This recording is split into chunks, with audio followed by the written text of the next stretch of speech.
Welcome sa Durs 2.0. Fresh at nagbabagang happenings bang hanap mo? Mga padabarkads man yan o mga trending topics? Pwes, sagutan natin yan. Kaya naman isubscribe nyo na ang ating channel para sa mga nagbabagang balita everyday. So ayun, welcome back again sa ating YouTube channel mga Kadabarkads. And for today's video, ang pag-uusapan natin ay tungkol sa mga importanteng ganap sa loob at sa labas ng Itbulaga. At unahin natin ang tungkol dito sa good news ng TBJ para po yan sa mga clones. 7 sa mga clones ang magkakaroon po ng concert sa Music Museum by December 3, 2025, directed by Ai Sigera.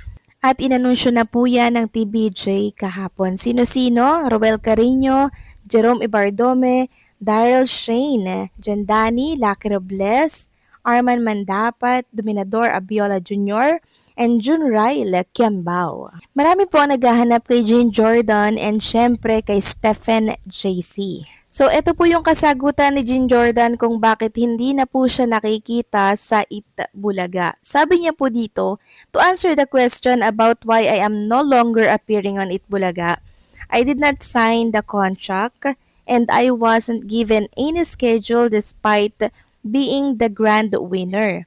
It is not true that I have become arrogant or that success has gone to my head. It is not true that I don't make time for Itbulaga. Direk Oreo knows my full schedule because it was submitted by my personal handler. It is also not true that we are competing with or disrespecting Direk Oreo.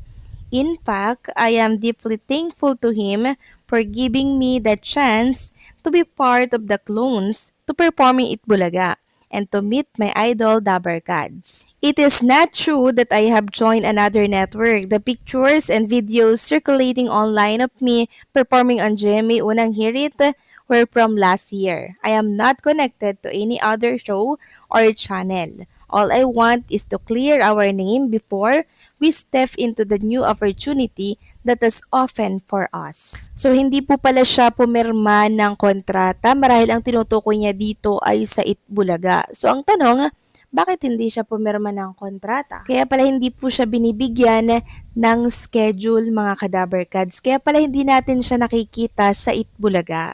So nakakalungkot lang dahil hindi na po siya parte ng clones sa kabila po ng siya yung grand winner. Marami kasi yung naghahanap sa kanya na mga Dabarkads natin. So ito po yung kasagutan para sa mga naghahanap kay Jane Jordan Avina. Samantalang congratulations naman kay Ryan Agoncillo dahil meron po siyang panibagong offer para sa isang project.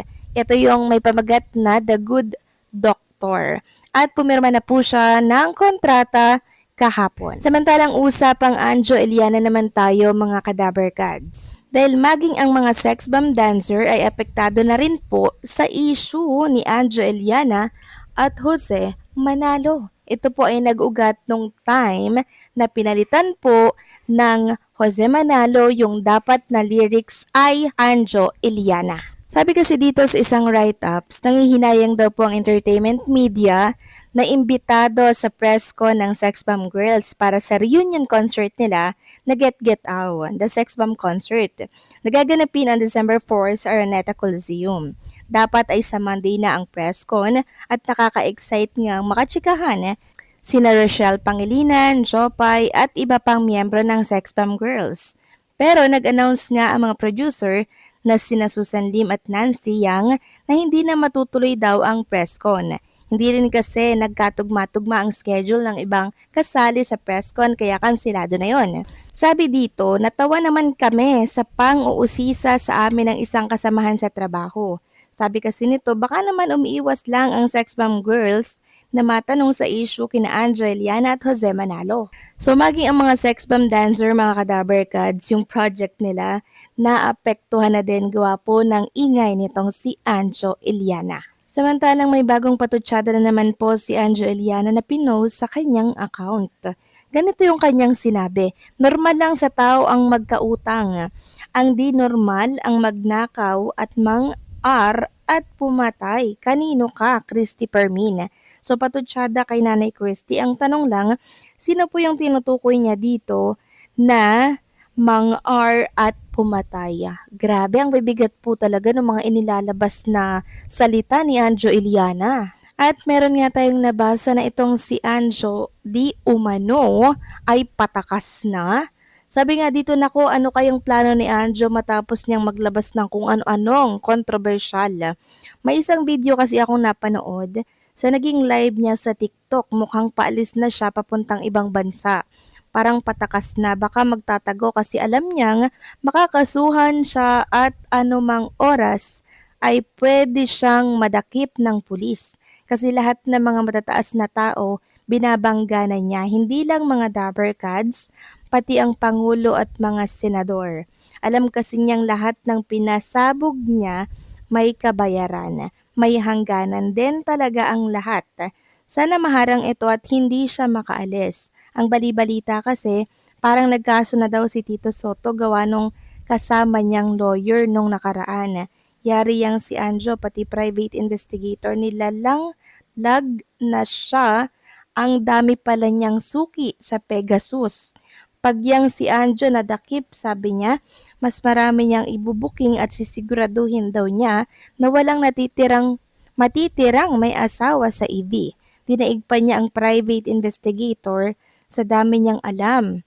At ngayon, pati si Bossing, dinadamay na niya kasi sa post sa TikTok, may banat siya kay Christopher Min. Sabi, kanino daw kampi sa mga R daw ba at mamatay tao o magnanakaw. Sino ang tinutukoy niya dito? Grabe na si Anjo, sinisira ng sobra ang pangalan at pagkatao. So grabe na si Angeliana mga kadaberkads, no? Talagang sinisira niya na po yung kanyang imahe, yung kanyang mga kaibigan. Wala na po talaga siyang babalikan. So hinanap ko po mga kadaberkads yung video na tinutukoy sa post na to at mabuti na lang nakita natin. Narito pakinggan nating mabuti. Na mag-e-empake na ako bukas at Seryoso. Seryoso pala to eh.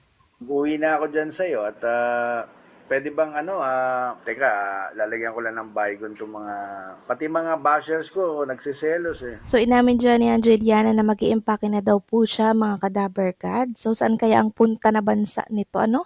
So sana mga kadaberkads, hindi po totoo na alias po itong si Angeliana, bagkos ay harapin niya po yung mga pinagagawa niya dito sa ating bansa. Di ba matapang siya? Ginusto niya yan, edi sana panindigan at harapin niya kung ano man po ang magiging hatol at kaharapin niya dahil sa kanya mga pinagagawa po dito sa mundo ng social media. Makikita natin kung sino talaga yung matapang dito. Ang tapang-tapang niya po sa live, di ba? Tapos ganito lang, sana hindi totoo. Kayo ba mga kadaberkads, agree ba kayo na sa balutan na itong si Angeliana? Please comment down below.